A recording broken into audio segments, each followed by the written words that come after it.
Olá, pessoal. Estamos aqui com a bola. Começou a rolar em Foz do Iguaçu e ela começa a rolar assim com um novo episódio do podcast com o meu amigo Kodama. Então, Kodama, agora é com você. Quem é você? Quem é você, Kodama? Thiago Kodama. Thiago Yoshin Fixa Kodama. Esse é o nome das terras. Nascido e criado aqui, professor.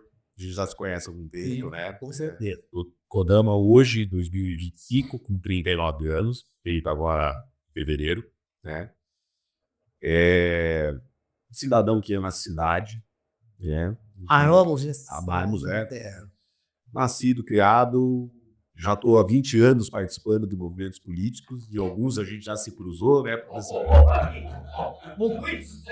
Em alguns momentos, né? Quantas vezes eu fui de perto na câmera? E atualmente eu estou servidor, né? Passei no concurso de 2018, né? Já tive a oportunidade de ser assessor, tive a oportunidade de ser secretário, tive a oportunidade de ser diretor, né? E hoje eu sou concursado, né? Lá na Câmara Municipal, e algumas vezes a gente acaba encontrando os amigos em diversos momentos lá, né? E a tua formação, Kodama? Eu sou comunicador social de formação, né? Sou bacharel em comunicação, habilitado em publicidade e propaganda. Eu também sou técnico em hidrologia. Eu tenho pós-graduação em gestão pública, pós-graduação em eventos e pós-graduação também em marketing digital, né? Mais voltado para essa área de comunicação. Eu tive agência de propaganda aqui em Foz do Iguaçu durante mais de 10 anos, atuei bastante na área, né? Infelizmente veio a pandemia, a gente teve, né, que se adequar, e naquele momento a sociedade da empresa achou melhor a gente, de repente, recuar e separar, né, em virtude já de estar atuando no concurso também, né? Foi um momento muito difícil, né, para o mercado todo naquele momento, e desde então eu decidi só ficar no serviço público mesmo, né? Então, Kodama, nós somos de uma era que a juventude ela participava mais da política, né? Hoje a gente já vê que a juventude parece que está meio retraída. Que fenômeno é esse? Por que está essa situação? Julião, o que eu penso, assim? Eu acho que, às vezes, a falta de resultado prático na ponta, no dia a dia, na cidadania, eu acho que isso acaba inibindo a juventude participar. Acaba inibindo por quê? Porque ele fala assim, por que eu vou lá? Não vai resolver nada. E eu acho que essa falta de resultado acaba desiludindo, né, todos os cidadãos, principalmente a juventude, que é quem deveria estar com uma sede de mudança, uma sede de fazer, não, vou fazer diferente, né? Acho que é a oportunidade agora de fazer aquilo que não foi feito, né? E aí acaba desestimulando. Então as pessoas acabam, infelizmente, não só olhando o pior da política. Só olhando o pior da política. E um lado maravilhoso da política, né? Do serviço público, das políticas públicas, não da politicagem em si, né? Mas dentro daquele processo mesmo de resultado, de entregar para o cidadão que precisa aquilo que é prometido, ou aquilo que o serviço público deveria entender, entregar. E, na realidade, isso que você está falando, a pessoa tem uma visão muito equivocada da política, que eles colocam todo mundo no mesmo saco, como se fosse a pior escolha da sociedade. É verdade, pior que é verdade. Não é? E, na realidade, a gente tem vários políticos muito bons, muito relevantes para a cidade, e que entregam a sua vida, porque o cara vai lá, se coloca à disposição, entendeu? É exposto e faz muitos projetos relevantes para a nossa cidade. E é uma construção que as pessoas precisam entender que é a longo prazo, né? Eu não estou falando que está bom aquilo que está sendo entregue, né, do serviço público brasileiro, mas a gente precisa melhorar. E como é que a gente vai melhorar? O primeiro passo é entender como funciona o serviço público. É uma coisa que eu acho que devia ter toda a escola, toda a grade. Ali tinha, né, lá atrás tinha a questão da SPB, mas deveríamos ter alguma coisa que fala um pouco dos direitos e deveres também, e como funciona a máquina pública. Então, eu tenho uma dificuldade hoje de, por exemplo, asfalto. Para onde eu vou? Eu vou para a internet hoje, né? As pessoas vão para a internet, né? Mas para onde eu vou? Não, vai ligar uma ouvidoria, né? Vai fazer vai na Câmara de Vereadores procurar um vereador para fazer uma indicação, né? Então, só que as pessoas não vão procurar, porque de ordem prática, o que acontece? As pessoas não veem o resultado. E aí fica frustradas, né? E tem uma coisa muito equivocada, né? Porque, às vezes, tem vereador que quer assumir o papel do legislativo. A separação dos poderes E executivo. Ele quer ser o executivo, ele acaba não... Esse não é o papel do vereador, né? Ele pode indicar, ele aponta, ele apõe. ele pode emendar o orçamento.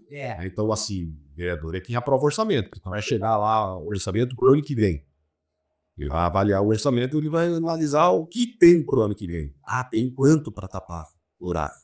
Será que é necessário? Tem a quantidade ideal? Não tem. Quando a gente tapar os buracos da cidade hoje, nós vamos gastar bilhões, por exemplo. Então, mas nesse aspecto, o vereador ele vai ter que moldar esse orçamento antes de votar, né? Para tentar adequar esse desafio da município. E aí a população ela tem dificuldade, ela não sabe quem procurar. Quem que ela vai procurar na Câmara? Quem que ela vai procurar no Executivo? Você falou, ela não sabe. E aí se tivesse uma formação na escola, eu acho que seria o ideal. Seria o ideal mesmo. E da criancinha, daí você vai falar de reciclagem, você fala de trânsito, você fala de política pública, né? Você vai falando, você tem que moldar esse cidadãozinho, né? Que vai ser um cidadão um dia, né? Eu acho que é por aí o caminho. Seria interessante.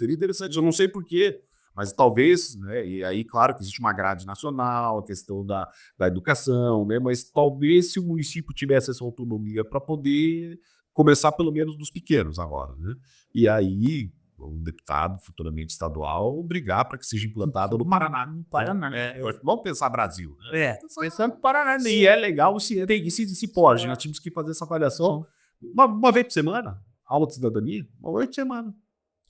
O que vai ter nessa aula? Vai ter um voluntariado, vai ter questão de entendimento dos poderes, a separação, vai fazer uma visita um dia para a promotoria, vai fazer uma visita um dia no judiciário, né? Não só no legislativo, que é importante, vai no legislativo, né?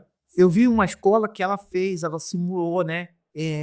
Na própria escola mesmo, fizeram uma câmara de vereadores, fizeram, entendeu? O executivo, foi muito interessante mesmo, sabe? Mesmo?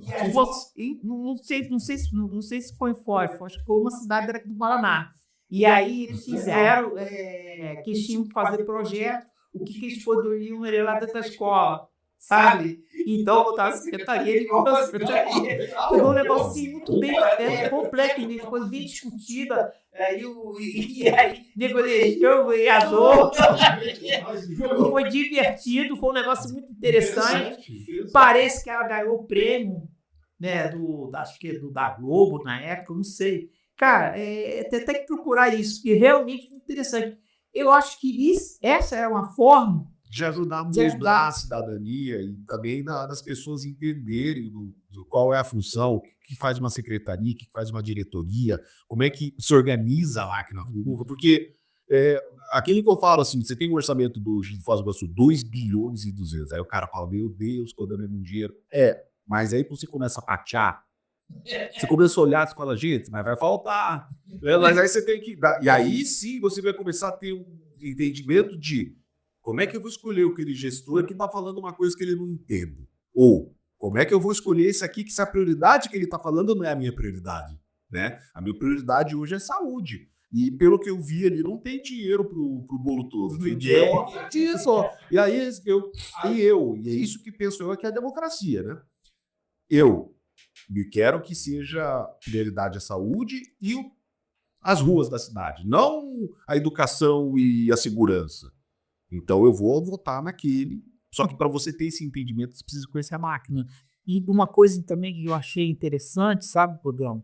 É que, por exemplo, no nosso tempo existiu o Grêmio Estudantil. É verdade.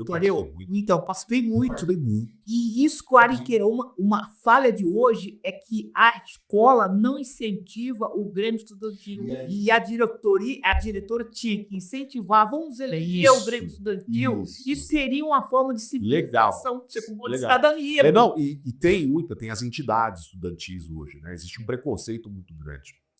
Une, né? O meu daquela estudante. Aí o pessoal fica esperto. Eu posso dizer uma coisa pra você? Eu nunca fui um cara esquerda. Eu fui um cara voltado, mais ajeita. Sempre fui. Eu sempre fiz momentos Em alguns momentos eu disputava com os comunistas, em alguns momentos a gente fazia composição, mas olha como é que é isso. Isso é política. Mas eu já disse, acho que o Brasil é diferente na prática. A gente não. Júlio, nem tudo, porque o pessoal cumpre a ideologia como se fosse uma caixa de bombom. Não é. Tem coisas que você acredita, tem coisas que está mais a ser esquerda, que eu acredito. Quantas vezes você sentou com a esquerda, fez um acordo para poder o Grêmio Estudantil conseguir aquilo que a gente queria conseguir. Exatamente. Lá eu fiz com o UDC. Você pode falar que eu estou falando, eu não estou vendo para o UDC aqui. Lá a gente fez uma composição ampla. Em 2005 foi isso. Nós tínhamos lá. Eu sempre fui do Partido Progressistas. Né? Agora eu criei isso por uma questão, né, estratégica. Sempre fui do Partido Progressista desde 2005. Você que foi. Se você era meio de certo, você é direita. Se era do DEM, né? Não, Partido Progressista. Aqui o Progressista e o DEM, eles têm o mesmo viés e é o mesmo pai. A mesma raiz, né? O partido que eles surgiram é do PDS. Lá na UDC, a gente fez uma composição com o PCdoB, com o Democratas, o MDB, com o Prona, tinha gente do Prona na chapa, para disputar contra o pessoal que era do direito, que não tinha partido nenhum. Mas, sabe, em outros momentos, lá na UniOeste, disputamos com o PCdoB e ganhamos do PCdoB. Isso é Aí, fica lá, ganhamos. Que é um pessoal bem radical, né? Que é o pessoal que domina o movimento estudantil. Você que dominou. Mas o movimento estudantil tem diversas correntes, diversas filosofias. E nem por mais. E os tentaram usar isso na campanha agora, né? Que usaram na campanha eleitoral. Meu Deus do céu. Os meus amigos falaram, esse povo não se conhece mesmo. Porque eu tinha foto. Então, você senta na mesa. Você tira foto. O pessoal faz muita lacração, né? Quem tem, né? Eu vejo o pessoal fazer lacração. Mas o pessoal não conhece a história. Não conhece a realidade. Então o pessoal falou assim: eu fui um cara de esquerda. Eu era um cara de esquerda, né? Depois eu fui me afinizando com o pessoal do centro, daquela coisa de. Hoje eu tô no PSDB. E você tem afinidade. Afinidade com as ideias, com as coisas, com os projetos. Eu sou responsável pela fundação da Conscienciologia, né? Eu vim para cá por causa da Conscienciologia, né? Ajudei a Conscienciologia em todos os processos. Então, o meu grupo é o pessoal de centro. A maioria é de centro. E a galera tem que entender assim, ó, ideologia não é uma caixinha de surpresa. Não adianta. Então tem gente, por exemplo, você tem um negócio interessantíssimo. Vou fazer umas analogias aqui. Então você pega, por exemplo, o aborto. Um cara de esquerda, ele é a favor. O cara de direita conservador, ele é contra. Ele é contra. Mas tem o cara da direita liberal que é a favor. Como é que faz? Você quer ver outra situação extremamente interessante? Pena de morte. Dentro da direita isso dá uma confusão. Dentro da direita, porque você tem os cristãos conservadores, eles são contra. Você tem gente conservadora que é a favor. Então, eu estou falando dentro da direita. Então, quer dizer assim, eu, por exemplo, sou contra a pena de morte. Pois é. Mas é uma situação que, dentro de cada espectro, você tem variantes. Por quê? Por causa da minha filosofia de pensar. Perfeito. É com a parte espiritual que eu tenho, com a visão que eu tenho. Então, eu tenho um certo, entendeu? Então, você tem que ter o... Quer dizer, cada pessoa... Não existe... Não é uma caixinha. Não é uma caixinha. Um partido político. Então, se vamos lá para o estatuto do PL. O PL é o Partido Liberal, não é o Partido Conservador. São coisas distintas. Mas está o Bolsonaro, que é um conservador. O PL já foi vice do Lula. José de Alencar. 2006. Foi. PL. Tava até vendo esses dias na internet um vídeo do Valdemar da Costa Neto, presidente atual do PL, pedindo voto pro Lula naquela época. Gente, faz parte. Faz parte. E você sabia, saiu um estudo na Globo falando que é o seguinte, um estudo na Globo muito interessante, mostrando que 300 e poucas prefeituras no estado do Paraná, né? No Brasil, tem prefeito que é do PL, que é o cabeça de chapa, e o vice do PT. E tem prefeitura que o PT é a cabeça de chapa, e o vice é do PL. Que seria as pessoas que ficam se debatendo. Pode levar pro coração, Júlio. Vou falar. Assim, não tô colocando assim que lado, não tô solução, tô condições. Gente, é isso que tem que ter condição. É salutar demais. Só que não pode levar pro coração. Não vai brigar com a tua mãe. Agora, né? Vai brigar com o irmão, brigar com o vizinho. Não, discute, debate. Acho que tem essa maturidade política que falta ter. E a gente tá, acho que tá aos pouquinhos das outras evoluírem. Não precisa ter. Tem que debater, discutir no campo das ideias, discutir realidade, se é de fato assim, se não é assim, pegar exemplos. O Brasil tem coisas que deu certo aqui, não deu certo no Nordeste. Tem um exemplo que até tinha esquecido, mas realmente, né, eu acho que o PT não soube usar isso, né? Porque o vice do Lula é ele, cara. Bom, ainda sabe isso, mas é a realidade. Não, mano. Me falaram umas comidinhas aí que você é presidente de uma associação de tecnologia. Queria você. Não, sou membro do conselho. Atualmente sou suplente. Eu já fui presidente por um tempinho ali. Presidente do Conselho de Ciência, Tecnologia e Inovação. É uma área que, atualmente, onde eu trabalho na Câmara. Eu sou no setor de tecnologia lá. E é uma área que eu tenho uma paixão muito grande, professor. Mesmo não sendo diretamente formado nessa área, porque não é da minha formação em comunicação, é uma área que eu aprendi a apreciar demais e gostar. E na minha cabecinha, na minha humilde opinião, Foz do Iguaçu tem que investir pesadamente nisso para a gente criar hoje mais um pedestal, mais uma perna econômica, que tem que ser a ciência, tecnologia e inovação, a indústria 4.0. É um tipo de indústria que gera muito valor agregado, é um tipo de emprego que paga muito bem e a gente precisa desse tipo de emprego na nossa cidade para gerar economia. A gente viu o que acontece na pandemia se a gente ficar estagnado. Turismo, né, que é um dos pilares do nosso município. Deu uma bambeada ali na questão da pandemia, né, se a gente não tem os serviços, a logística, e mesmo assim acho que a cidade deu uma chacoalhada boa. Então a gente precisa, ali foi a prova que o nosso município precisa se organizar para criar esse viés econômico dentro dessa área de ciência, tecnologia e inovação. É fundamental. E quando eu não sei, eu vejo que a prefeitura, ela peca nisso. A nossa prefeitura peca em tecnologia. Eu vi se os softwares são ultrapassados. Não é fácil. Eu conheço cidades que existe software. Está todo um momento de transição agora, inclusive. Foi feita uma licitação no passado, né? E para esse ano agora, um sistema mais robusto que vai substituir o sistema atual. É bem mais robusto, né? Mas em conversa com o sistema do governo federal, porque esse que é o maior problema que eu vejo. Por exemplo, você sabe tecnologia, e eu domino tecnologia porque eu desenvolvi o telefone em cartão, o Orilhão. Aí, ó. Eu desenvolvi o Orilhão. Trabalhei na área de desenvolvimento em telecomunicações. Julião. O Orilhão é uma coisa que foi um sucesso nesse país, né? Ali do Orelhão, você vê, o pessoal usava uma ficha, lembra? Era de chia, com a cordinha, aí nós fizemos a curvinha. Aí a cordinha não funcionava. Aí o pessoal jogou água.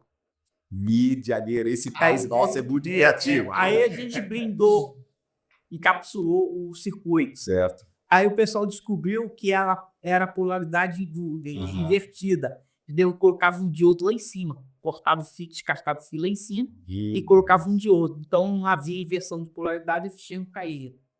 Aí nós blindamos o cabo e falamos, esquece, vamos mudar. Cartão.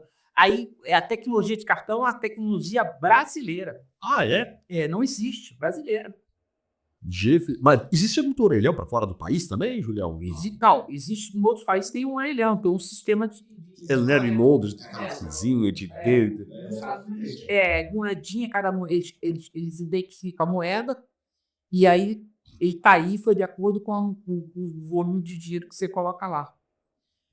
Só que lá é dinheiro, não é a fichinha, porque a gente comprava a fichinha ela tinha um valor unitário. Aí você colocava a quantidade de fichinha, ela contava e contava o valor monetário. Nos Estados Unidos, você coloca uma moeda de $1, é uma moeda de 10, entendeu? Um cento, eu não sei como é que é, mas era mais ou menos ele faz a leitura da moeda. Entendi. Então, nós fizemos um cartão magnético, que ele ia e não tinha como falsificar, era muito difícil falsificar. Interessante. Mas acho que o município ele precisa evoluir muito nisso. Agora vai ser feita essa substituição, está previsto acho que agora para junho, tá? Porque eu participei de uma reunião, mas que a Câmara vai ter que adequar também, né? Eu acabei participando de uma reunião que o prefeito chamou para ir junto acompanhar. É uma mudança bem grande. Bem grande. Tomara que venha para o bem, né? A tecnologia é complicada, às vezes ela vem para o mal também. Mas assim, com a quantidade de tecnologia que já existe experimentada no país, nas prefeituras, eu acho que tem tudo para Inclusive, o general mesmo falou que a ideia dele era pegar o celular, o cara acessar a prefeitura com a palma da mão, né? Quer dizer, não sei se é tão fácil assim, né? Porque de ordem prática, hoje você tem ouvidoria. Já faz muito tempo esse sistema da ouvidoria, que ouve, né? Há muito tempo. Eu acho que o maior problema da prefeitura hoje é o mapeamento dos processos. Porque o que aconteceu na pandemia? Na pandemia precisou se digitalizar, migrar tudo para o digital meio rápido. Então os processos você acabou tendo que migrar ele da forma que ele era fisicamente. Então, na Câmara a gente tem feito muito isso, né? De mapeamento de fluxo. Então tinha coisa, por exemplo, que ia para o presidente, voltava para a pessoa, para depois ir para outro setor. Não, então o presidente já vai para outro setor. Tem que ficar indo e voltando, né? Então é mais ou menos nessa linha, até para você dar celeridade nesse processo. Mas o general prometeu muito, né? A equipe dele lá também está trabalhando bastante. Vamos ver o que vai dar. Não sei, eu acho que não é tão simples, não. Não é moral o trabalho de ninguém. Não é moral o trabalho de ninguém. A gente que entende um pouquinho de tecnologia, né? A gente sabe que não é um negócio tão simples assim. E você ligar, por exemplo, uma base de dados do governo, por exemplo, o SUS. A base do SUS é robusta, cara. E aí, entendeu? E você está entendendo? Então, por exemplo, você quer fazer um projeto para captar recursos para a saúde. Você tem que ter um número. Tem que ter número. E aí, se o médico lá da ponta, o sistema lá colocaram para o médico lá da ponta, não conversa com o sistema do governo federal, lascou. Mas eu digo verdadeiro só. Lascou, porque saúde parece que usava 3 sistemas. Eu não me dei não. 4 sistemas. Gente, daí, tipo assim, para eles se conversar era uma loucura. E é difícil até hoje. Aí o cara vai pro hospital, vai pro UTI. Como é que o médico do posto de saúde tem acesso ao prontuário dele lá? O cara chega lá na UPA, por exemplo, ele não tem prontuário do paciente, cara. Pois é. Como é que você vai? E aí, o pessoal gosta de falar, mas o Paulo, na época dele, teve um monte de defeitos, teve um monte de coisa boa. Uma das coisas boas que eu gosto muito de lembrar, eu converso com ele com frequência, foi a questão da digitalização do raio-x, cara. Na época foi uma coisa assim. Eu lembro. Não, e foi um negócio interessante, o cara vai com um raio-x ali debaixo do braço, perde no ônibus, porque as pessoas, infelizmente, perdem, faz parte da vida perder, né? E aí colocou tudo para ficar. O Codão, mas o SUS já tinha isso, Codão. Mas o triste é que o SUS, o sistema do governo federal, a plataforma é boa demais. Imagina se. Você sabe, o sistema é COBOL. Era feito tudo COBOL. COBOL era top, cara. O Barros mesmo, quando o Barros foi ministro, o Ricardo, ele falou, eu quero reduzir 10% do orçamento do SUS só com informatização e digitalização do Brasil inteiro. Então foi um período do Ministério que se você pedisse qualquer ajuda para o Ministério da Saúde para digitalizar, perdemos o time, né? Perdemos o time, porque hoje não é mais ministro. E ele estava assim, as porteiras abertas para esse tipo de recurso. E é muito importante. É uma das coisas que acontecia muito, né? Diversos momentos, assim, questão de gestão de estoque. Cara, a gente tá no século XXI. Não sei como é que tá hoje, mas, sabe, vai vencer. Então já no computador já vence esse remédio, já vai pro pé. Então você tem que ter. Eu sei que o sistema do SUS, a minha esposa foi fazer mestrado na Universidade de São Paulo. E aí ela trabalhou na prefeitura de Mauá. Ela passou por foi lá para Certo. Saiu daqui, de demissão daqui, foi trabalhar em Mauá. Ela também, aí é o projeto dela. Ó, tô esticado, sim, agora. Na Araújo. Ó, comendo no ar. E eu tive a oportunidade de conhecer o sistema de saúde do MOA. Ele usava toda a plataforma do governo federal. Se existe uma plataforma do governo federal, para que você vai comprar uma outra? Pagar. Então aí eu acho que é desperdício, tá ligado? E eu vou dizer uma coisa pra você. E aí que tá, quando a gente começou a conversa lá atrás, falando que as pessoas precisam entender de gestão pública. A gestão pública é isso. Você enxuga 10 mil aqui, você enxuga 5 mil ali, você enxuga 1 milhão lá, você tem que enxugar, senão não vai ter dinheiro que chegue. E aí, poxa, um sistema robusto do SUS, vamos usar, por que não? Tá pra mim, por que não? Por que não? E aí essas prefeituras, ela fica fazendo essas coxas de paga, você pega uma empresinha de informática, que aí faz um sisteminha e acha que vai, não vai, A cara. nossa equipe de TI, eu conheço algumas pessoas que trabalham, são uns profissionais excelentes. Você fala assim, gente, vamos implantar isso? Claro que sim. Eu dei curso para alguns. Imagina. Eu tinha um curso aqui de Delphi, de programação, que eu dava um curso só para 10 alunos. Nossa, Delphi, professor. Eu me lembro do meu pai, meu pai é formado em processamento de dados, eu me lembro dele por causa da programação dele em Delphi. 98. Eu tinha, acho que, 12 anos. Eu ensinava o pessoal a programar. Então, tinha professores da faculdade que vinham fazer o meu curso, cara. Era no domingo, eu só dava no domingo. E era só os 10 alunos. Eu cobrava Tinha Pascal, né? Pascal, porque você trabalha com Pascal C, né? Cara, Mas eu programei em linguagem de máquina, a sério. E você pode desenvolver o telefone, a rotina, imagina a rotina do... É 8085. A sempre. O processador era um 8080, um Z80, um 8080. Pô, olha só. Já não é do meu tempo, eu já sou já do 486, do Windows 3.1. Você entendeu quanto não é? Tem história, né? Eu dei história. Então, eu acho que tecnologia é uma das coisas muito importantes e relevantes. Não, vai ajudar demais. Acho que o futuro do serviço público, ele é tecnologia. Não tem o que fazer. Porque hoje a gente precisa enxugar custo, principalmente em mão de obra. Eu sou servidor público, não é isso. Não estou falando que tem de mais ou que tem de menos. Estou falando que a gente precisa melhorar a eficiência da entrega para o cidadão. E a máquina, né, a programação, a inteligência artificial que está vindo agora, ela encurta diversos caminhos. Pensa comigo, quem fala hoje? Nós estamos falando do telefone. Quem que fala um telefone normal hoje? Hoje todo mundo só usa o celular. É difícil. No meu tempo, para você desenvolver uma rotina, tu quebrava a cabeça. Hoje você usa a inteligência artificial para fazer a rotina para você. O cara desenvolve a rotina. Não toca assim. Não, tem inteligência artificial chinesa que você não fica só no chat, você cria as rotinas e separa, desmembra. Você consegue jogar, você consegue como se fossem funcionários, assim, um jogando pro outro. Ó, vou dar um exemplo de agência. Eu sou atendimento, tenho o planejamento, tenho a criação, então você brifa o cliente, você joga o brief ali, o planejador já vai, que é a inteligência artificial, o agente. O planejador já vai fazer isso, já vai jogar direto para o planejamento de mídia que já vai para a criação. Dali vem o resultado. Você não precisa nem dar um comando, já faz automático na inteligência artificial. Que loucura.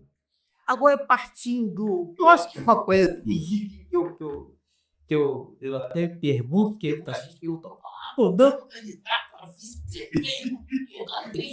isso aí, o pessoal tem uma mania de falar que a pessoa não tem experiência, mas não conhece a bagagem da pessoa. Nunca fui candidato. Se eu fazer que eu sou o Kozama, eu conheço ele dentro da política, o cara sempre foi atuante dentro da política. Entendeu? Ele conhece muita política. E outra coisa, agora o KF tem informação, o cara conhece. E aí você esquece que o cara, para você candidato a prefeito, tem que ter sido candidato antes. Não, Icra, como é que vai ser? Eu tenho que ser candidato quantas vezes? Vai ter que acontece também, né? Não dá para culpar a galera. Mas assim, eu, por mais que nunca tinha colocado meu nome à disposição, até então eu era pré-candidato a vereador. Até então era candidato a vereador, né? Foi ali uma... E se você tivesse como vereador, você estava eleito. Eu acho que sim. Mas uma conjuntura de astros, né, dentro da política, que fala assim, acabou sendo eu o vice do Paulo. Mas é aquilo que eu falei, eu tive oportunidade já de ser secretário, fui 1 ano secretário da Agricultura do município. A gente fez muita coisa, né? Vários detalhezinhos. Você foi assessor de vereador. Fui assessor de vereador, fui assessor do Paulo McDonald.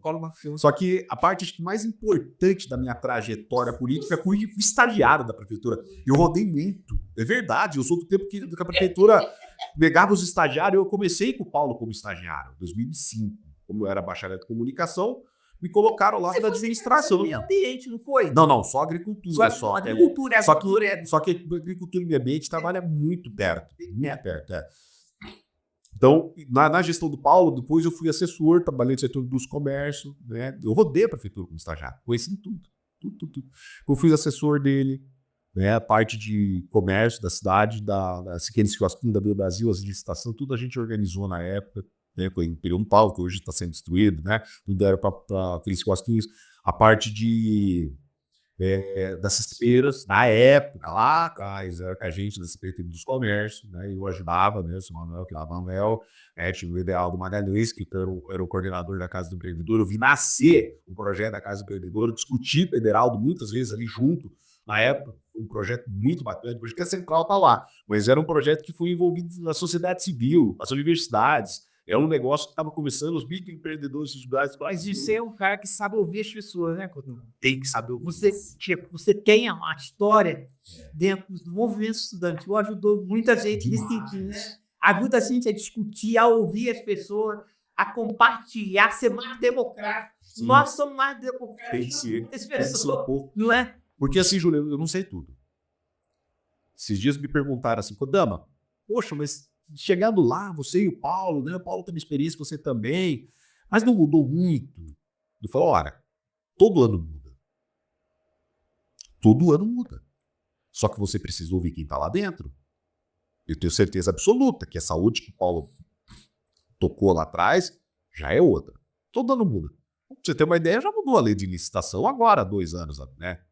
Não é mais a 8666, agora 14133. É outra regra, outra coisa. Então, o serviço público ele é dinâmico. Então você tem que ouvir, tem que estar com o servidor do lado. Não adianta, Júlio. Mas tem que estar com o servidor do lado.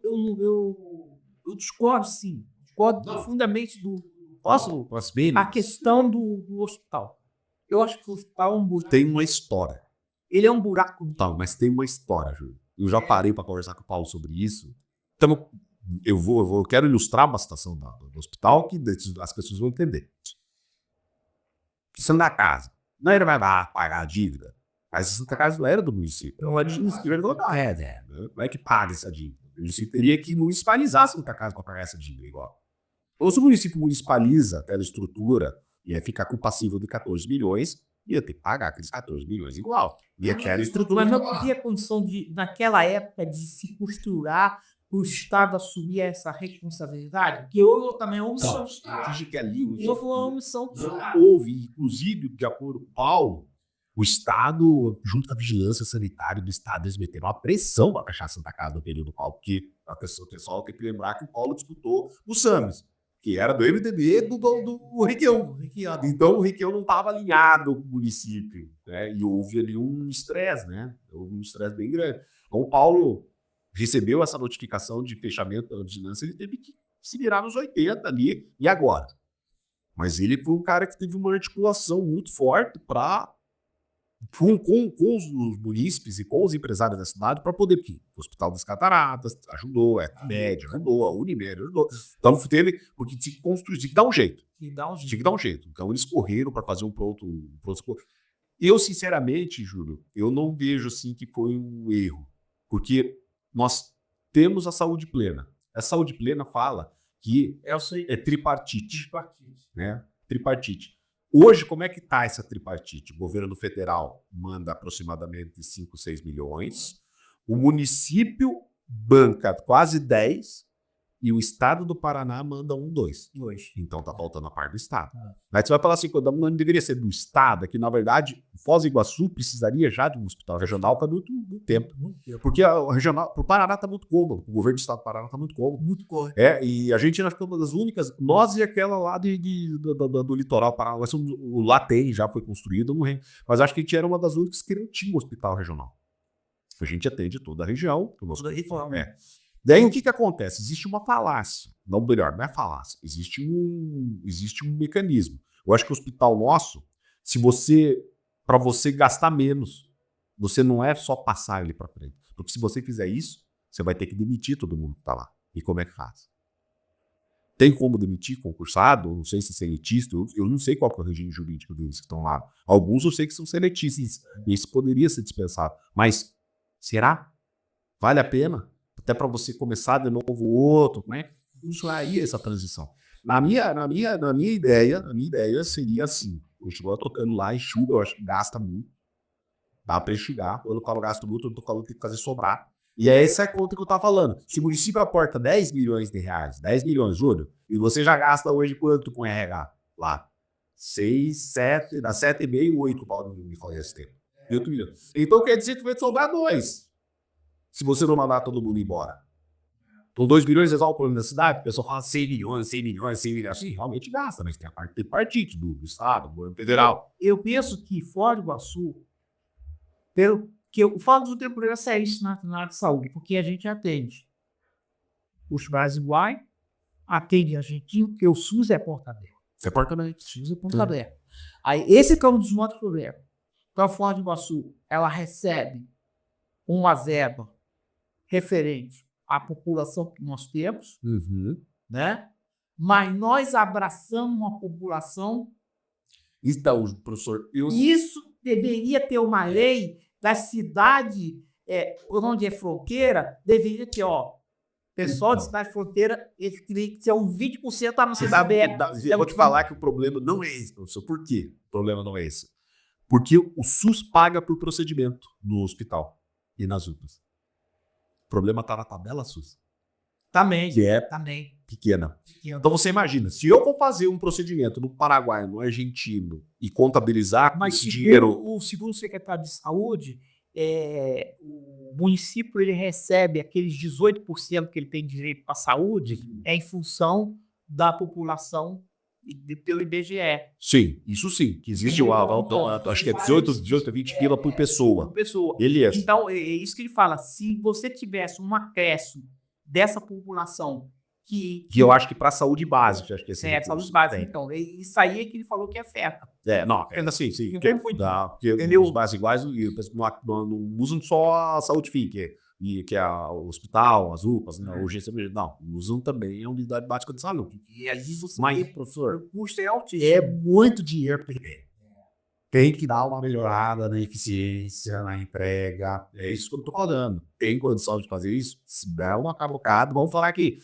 São 530, 501, agora exatamente, mas passa 500 milhões o orçamento da saúde. Se você conseguir jogar 5%, é 25 milhões. É 25 milhões. Para você usar na saúde, usar qualquer outro lugar da prefeitura. Jogar 25%. Ou 5%, desculpa. O que eu tô falando? O que pode ser 5%? Será que não é desperdício de remédio? Não é desperdício de hora médica? Não é desperdício de hora plantão? Não é desperdício de material? Não é desperdício... Normalmente a gente consegue dar uma eficiência. Eu até vi uma matéria esses dias do hospital fazendo curso de Lean, que é uma matriz do toyotismo, de gestão de eficiência. Meu, é um negócio de outro mundo. Só que não é também simples para se implantar, penso eu. Você tem que pensar, desenhar tudo. Poxa, quando eu vi aquilo, eu falei, não, um negócio interessante isso, hein? Você está falando de just in time, né? Da produção. Você não vai trabalhar com estoque, de estoque é dinheiro parado. Então tem tudo isso. Então, essa eficiência que a gente precisa dar.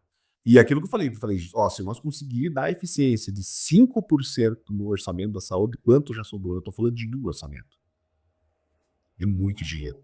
É muito dinheiro. Eu vi esses dias, inclusive, o general na entrevista falando que o dinheiro não veio, Os repasses do Fundo de Participação do Município, os repasses obrigatórios constitucionais estão vindo, seja para o Estado, seja do governo federal. Não está vindo, talvez, os 30 milhões lá que o deputado prometeu, não está vindo... O governador prometeu Beleza, mas eu até comentei com um colega, eu falei, ele não pode fazer a gestão de investimento da cidade em cima desse recurso que estão vindo de fora. Ele tem que otimizar e operacionalizar os recursos dos 2 bilhões e 200 que ele tem. É aí. E acontece o seguinte, eu trabalhei numa empresa estatal, que é o caso dele, trabalhou na Itaipu, na Petrobras, né? Quer dizer, ali tem dinheiro, né, cara? Agora, prefeitura, o buraco é mais embaixo. Não, eu juro. Meu pai é aposentado da Copel. Eu acompanhei muito de perto a Copel. Meu pai trabalhou 35 anos e Paraná está um pouquinho mais, eu acho, na Copel. Empresa pública empresa pública não é órgão público. Como é diferente. Rotina administrativa diferente, tem que dar lucro, envenenar situações, algumas delas, né? E por mais que ela possa ser do povo, a empresa pública, ela tem uma rotina administrativa de empresa privada. Órgão público, você tem Ministério Público, em cima você tem Câmara de Vereadores, em cima você tem a imprensa, em cima você tem os servidores públicos, sindicatos, em cima, e você tem regras legais burocráticas, não é a mesma. Não adianta chegar lá e falar, só tá demitido. Não, todo o processo bem complexo. Você não acha que sabe dizer que nós temos na nossa cidade é a gente não ter um centro cívico nosso? Não é só um dos... Pois é, que eu sou Câmara de Vereador, não tem. Mas não dá aluguel, cara. Não, a Câmara parou agora, né? O João Morato, né?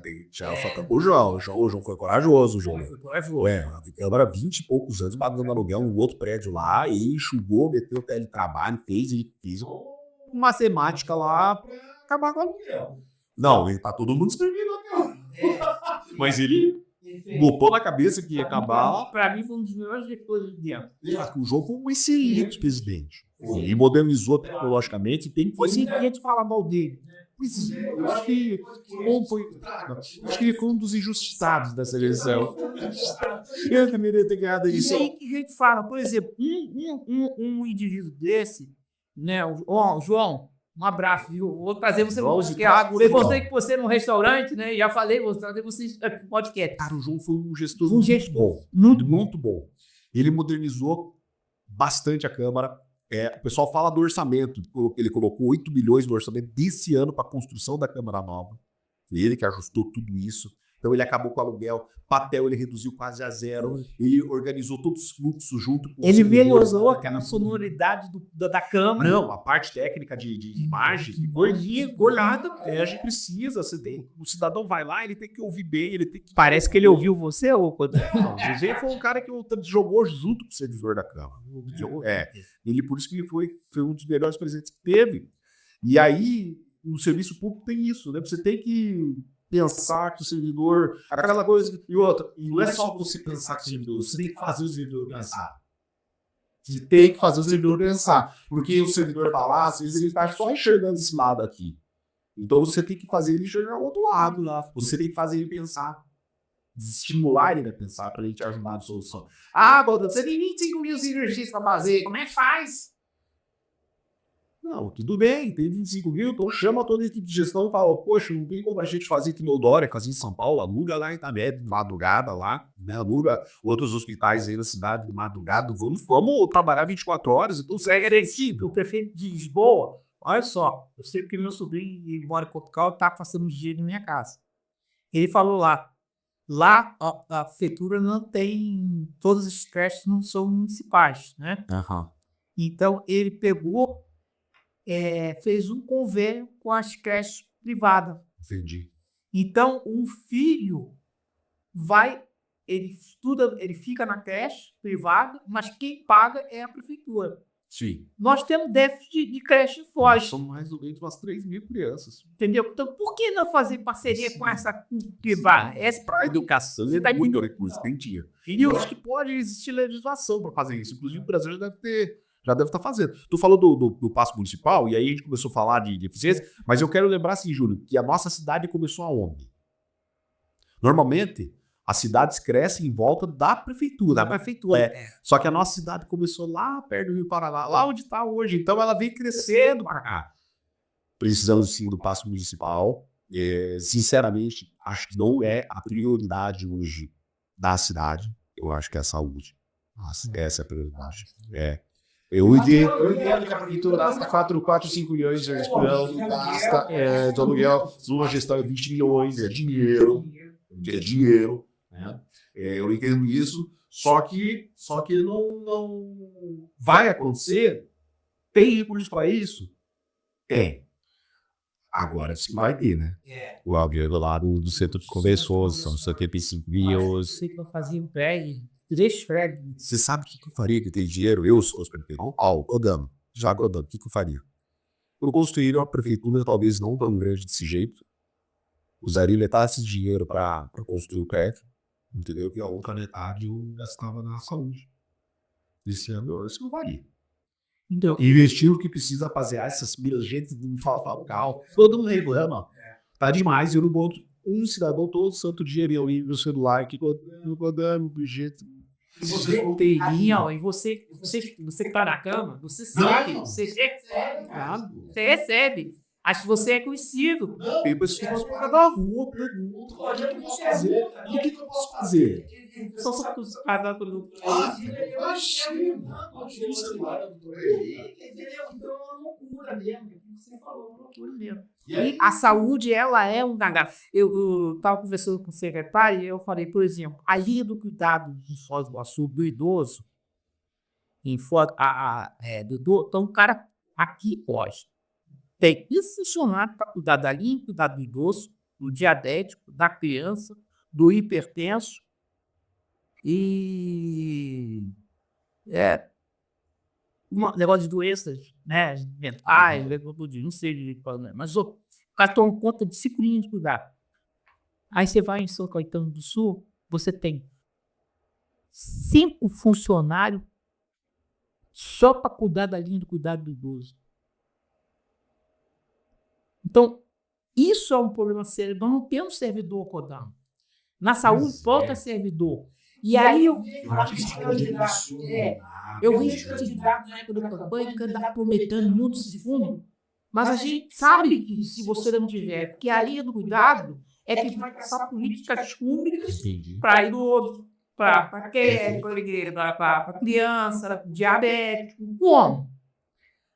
Aí, quando eu não sei se o candidato a prefeito, você sabe disso, você lembra? Fiz toda o projeto de Felipe, nós temos visitação Caetano, você vê o que os caras fizeram. O cara pegou 3 funcionários de cada secretaria, 3 da educação, 3 da saúde, botou o cara 1 ano em Brasília, porque você sabe que o Ministério da Saúde, o Ministério da Educação, eles dão curso para ensinar o servidor a como captar recursos. Então, ele montou uma secretaria de planejamento para captação de recursos com servidor. Isso é necessário. Então, o que acontece? Se o servidor adoece, são 3. Se um adoece, você tem 2. Agora, em Foz do Iguaçu, nós não temos isso, cara. Só temos... O que esse time de planejamento deu? Nada, cara. Não, e pensa comigo assim, a Secretaria Nacional de Convênios, né, ela faz anualmente 2, 3, 4 cursos por ano. E para você cadastrar, né, os projetos lá. E é uma coisa extremamente interessante. Os caras falam, tem projeto disso, tem projeto disso. O cara tem um desenho, um rabisco no copo, isso não é projeto. Não é correto. Entendeu? Sobre projeto, você tem que saber o quê? Você tem que ter o arquitetônico, você tem que ter o executivo, você tem que ter o orçamento, você tem que ter... Né? Programas. Cara, o programa não é fácil. Eu fui a Brasília fazer o curso na época do Paulo para trazer o Projovem Urbano, que é um programa que dá uma qualificação para o cara estudar. E, inclusive, na época, eu falei para o secretário nacional de juventude, eu falei assim, doutor... Né, no meio da galera, fiz uma intervenção lá, falei assim, doutor, eu não sei o que eu vou fazer com esses 100 pila por aluno para estudar, porque o cara tá do outro lado da ponte ali na minha cidade, ele atravessa e ele ganha 100 pila por caixa que ele traz. Mas vamos pensar em evoluir isso, de que forma a gente pode evoluir para melhorar. Não estou falando que tem que dar tudo para a pessoa, mas a gente precisa evoluir no atrativo aí dessa qualificação, porque era um programa que você terminava o teu estudo de uma qualificação profissional. É o Projovem. Eu fui a Brasília, na época eram 8 milhões de reais de recursos. Mas você não sabe o parto que foi. Eu fiquei 1 ano inteiro no vai e volta, para você credenciar o município. É um parto. É um parto. Na E aí, fila da mão. você sabe. E aí impacta em algumas coisas. O município deve não sei o quê, que tem uma... Aí não tem certidão. Não tem certidão. Perdeu a certidão esse mês. Aí lascou tudo. E é desse jeito, Julião. E aí Eu sei porque eu tenho uma sobrinha que faz parte da Secretaria da Presidência da República. Então, entra presidente, sai presidente. Ela tá lá. Tá. Mas Eu não estive em Brasília. Eu fui ver, eu pedi pra ela abrir lá. Foi pro Sul. Aí eu vi lá muito de verba que a gente perde porque nenhum não sabe fazer projeto, Não, e aí assim, o Ricardo, conhece vários políticos do Brasil, mas o Ricardo falava uma coisa pra mim. E até o Vermelhão também, que é deputado federal, ele falou gente, final do ano é que o dinheiro volta. Por quê? Porque promete-se politicamente para diversos municípios, promete-se, supostamente até manda de verdade, disponibiliza a verba, você é de captar. Não consegue captar. Aí, meu amigo, a verba volta. E aí, final do ano, os municípios que tem, como Maringá, que tem o Instituto Planejamento, Curitiba, que tem o Instituto Planejamento Organizado, tem projeto que você pensar, tem. Tá lá. Porque tem a Secretaria de Planejamento e tem a Diretoria de Captação de Recursos, que é o caso de São Caetano. Por isso que eu falei de Felipe, nós temos que destacar. Pra ver. Todo mundo fala, precisa disso, precisa. O Paulo tinha Regina, né? Que deu Regina e barra. Então, mas que a equipe da Regina, né? Só ele contratou, né? Isso criou uma confusão lá. Não, eu tinha servidor da prefeitura junto na equipe, tinha estagiário numa equipe até robusta, não era uma qualquer equipe. Mas o que ele pegou foi o contrator. E fica louco, porque ele captou muito recurso. Essa equipe, E aí, tipo assim, o pagamento dela era uma coisa de 5 mil por mês. Ele falou, pô, eu não roubei. Tá bom. Você dita igualzinho, né? Uma coisa pra você, viu, irmão? Tá bom pra você. Mas assim, Julia, e eu quero trazer o Paulo. Tem que trazer o Paulo também. Trazer o Paulo. Outro cara legal pra você trazer, cara, é o Ayrton José. Não sei se tu já trouxe, tá? Eu sou com ele, vai bater. Ele está O cara tinha outro cara 10 também, aí. O cara outro cara 10. Ele foi do governo do Chico, ele foi chefe de gabinete e depois vereador. Uma das coisas que eu cansei já, a pessoa fala muito mal do Chico. Falei, a gestão do Chico, cara, olha, essa brincadeira não tem. O cara pegou 6 meses, gaeco em cima. O Vini Pereira, do Corinthians. Então, os computadores apreendidos. Né? Ele não sabe. Por 6 meses vazada, né? Vazada. Por 6 meses vazada. Aí depois, uma prefeitura toda endividada, que foi um buraco negro aquilo ali, uma dívida que a prefeitura não tinha dinheiro. Não é? Ela tava com um problema de certidão. Né? Então, aí resumindo, o cara conseguiu resolver isso. Depois que ele começa a colocar a prefeitura certinho, vem a pandemia, que foi outra desgraça com o cara. Cara, sem brincadeira, aí a pessoa fala mal do gestor. O Chico, pra mim, foi um pai da gestor. Eu acho que o Chico teve acertos e erros. Todo governo tem acertos e erros. Todos têm, né? E eu dei minhas minhas. Eu não sou um cara que me dou bem, sabe? De tratar isso com todo mundo, né? Não tenho problema com o Chico, mas eu fui oposição dele. Ajudei ele a eleição na primeira, né? Ajudei. E a posteriori, a gente naturalmente vai mudando o caminho em virtude daquilo que você concorda ou não, né? E eu tive muitas críticas, né? Teve alguns erros assim que eu acho que não precisava ter acontecido. Eu acho que nós perdemos muita oportunidade, principalmente na época que o Ricardo Barros era ministro, né? Então, foi muitas coisas. A gente muito ser. Isso é um erro, gente. Aquela UPA lá, por exemplo, do Morumbi.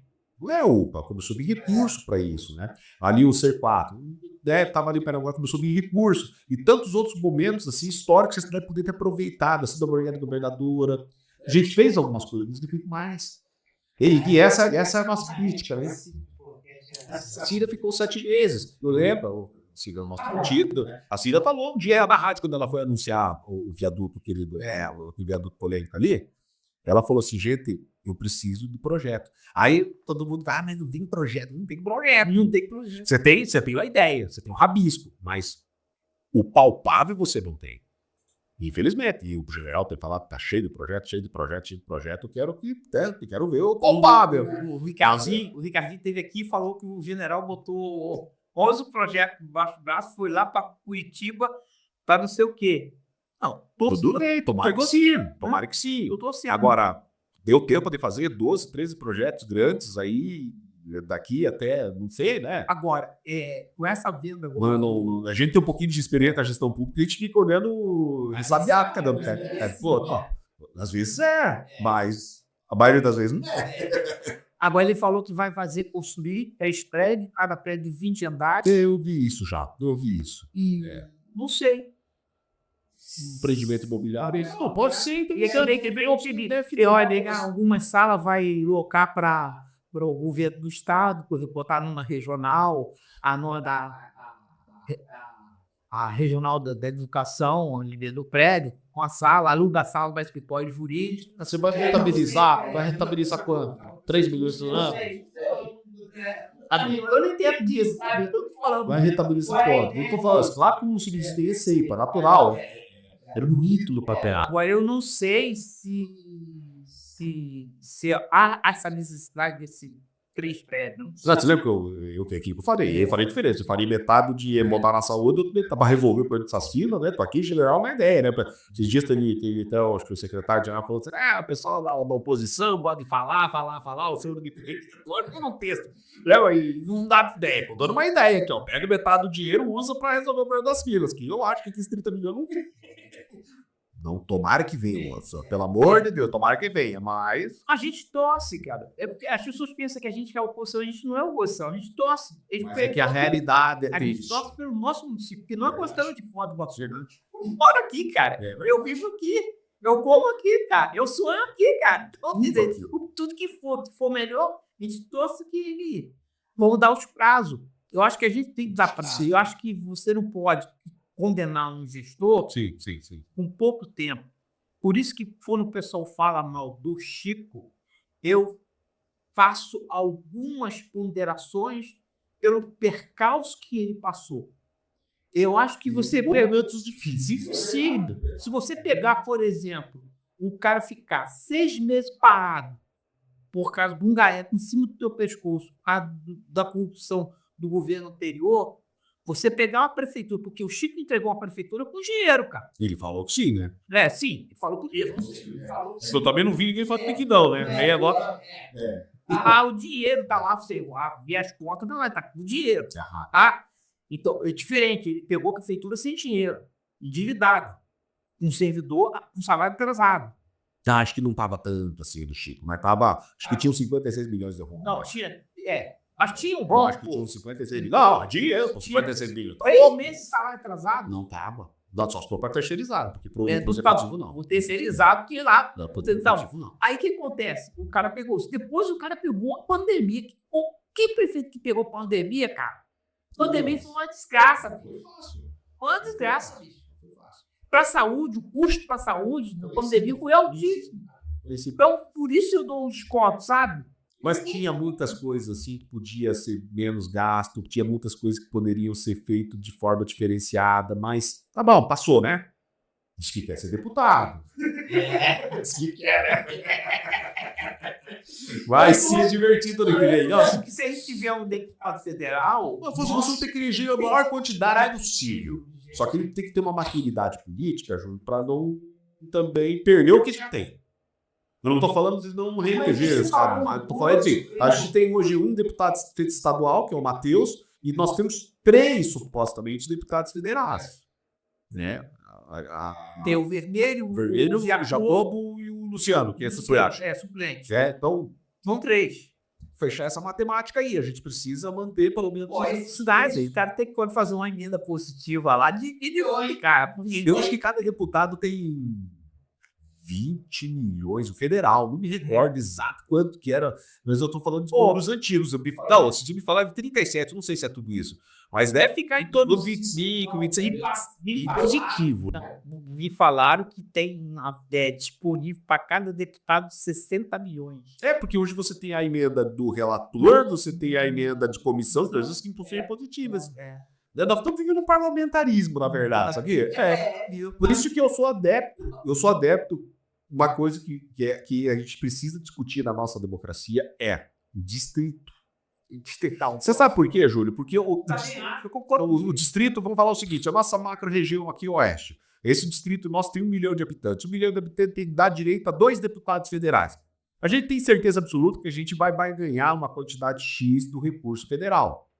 Agora, por quê? Que a gente vai ter 2 deputados federais, independente de quem seja. Quem seja. E ele vai poder mandar esses recursos pro distrito. A pessoa fica lá, né? Tem que ser distritão, ou parecido com esse modelo que tem cara, num modelo que não é bom para os Mas o que é? Porque não existe uma discussão política na escola.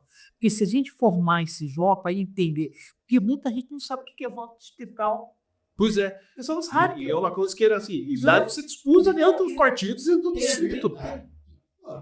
Até dentro dos partidos. Isso é uma das coisas que eu falei para o meu amigo do PMDB. Nós temos que trazer quem quer ser candidato a vereador e dar aula de política. Formação política. Tem que dar formação. Os partidos pecam demais nisso. É demais, cara. Porque o partido fica cobrando que tem que dar educação, mas ele mesmo não dá educação. Não forma cadros. Não forma ali um militante. Então, por exemplo, o pé não sabe o que é um imposto distrital, ele não sabe o que é um parlamentarismo, ele não tem noção. Ele mal sabe, ele que nós estamos vivendo um parlamentarismo. E daí fica assim. Aí fica achando que o presidencialismo vai fazer alguma coisa, não vai fazer. Vota no presidente achando que é o presidente que vai mudar a regra eleitoral, é o parlamento. É tão engraçado isso. Mas é o quê? Os partidos técnicos. Eu fui presidente do partido, eu tinha uma rotina dentro. Eu acho que o MDB tem isso, o PMDB tem isso até pela história, de uma reunião mensal. Nessa reunião a gente fazia debate de campo municipal, estadual e federal. A gente fazia um fórum de discussão, meia hora da reunião do partido era esse fórum. Você já sabia que para reunião do partido tu ia discutir política. Acho que por isso que eu consegui fazer 2 vereadores quando fui presidente. Você discute a essência do processo todo ali. As pessoas ficam focadas somente na questão eleitoral. O partido tem que existir fora da eleição para fazer esses debates, para evoluir os quadros políticos, para ter melhores quadros políticos. E é ali que precisa ser. Você sabe quem que eu quero trazer para o podcast? Já mandei uma carta para ele correu, disse que viria, mas não me traiu ainda, não confirmou. É o Queiroga. Eu gosto demais do Queiroga. Eu gosto. Ele embaixo, ele vem. Eu não sei como é que ele tá. Ele é bem pesado. Ele não bastante. Eu falei, pô, tem que fazer um podcast comigo, contar a sua história. Ele foi um vereador bom, contar a história dele como político, como empresário. A gente falou dos vouchers, eu acho que tem uma lei, eu não tenho quase certeza que tem uma lei dos vouchers para a escola, para o poder público pagar creche e escola, uma lei municipal. Uma lei dele, eu acho que tem. Tem a lei dele. Então, só queremos fazer o Kodama aqui. Queiroga. Mas, Kodama, o papo tá bom. De deixar de vai. Já até estourou o tempo, nós chegamos ao nosso final. E eu gostaria que você falasse as palavras finais do encerramento do nosso podcast. Quero agradecer você que está assistindo, que aguentou, eu e o Julião até agora, né, professor? Bacana demais agradecer você, professor, por ter aberto esse espaço aqui. Dizer que a gente está à disposição para poder contribuir à cidade, para poder contribuir, né, nesse dia a dia. Estou lá na Câmara, precisando de mim, passa lá, dá uma passadinha, às vezes não consigo atender, às vezes eu consigo, né? Principalmente no dia de sessão ali, que fica um pouco corrido para mim ali, mas estamos à disposição de vocês, da cidade, e pode contar com a gente, o Kodama está aqui para isso. Se possível, siga eu no Instagram, @Thiago Kodama, Thiago Kodama TH, segue a gente lá, né? E a gente vai fazer um vídeo depois, no final, assim, com você pode ser... Vamos lá, que não vamos maior negócio. Não, legal. E segue a gente lá e manda mensagem, que você não consegue falar mais mensagem, a gente responde. Minha esposa fica brava comigo, que eu falo que eu passo mais tempo no celular. Mas antigamente o vídeo ficava fora de casa, agora ele fica dentro de casa, eu fico aqui vendo o celular. Coitada da minha esposa. Beijo, amor, te amo. Obrigado, Juliana. Obrigado a você, cara. Pessoal, chegamos ao final de mais um episódio do podcast Boa Toda. Para a bola continuar rolando, gente, vocês sabem, nós precisamos que você comente, dê o like, possível, porque sim, a nossa família vai se tornar mais relevante pro YouTube. Muito obrigado, hein? Até a próxima.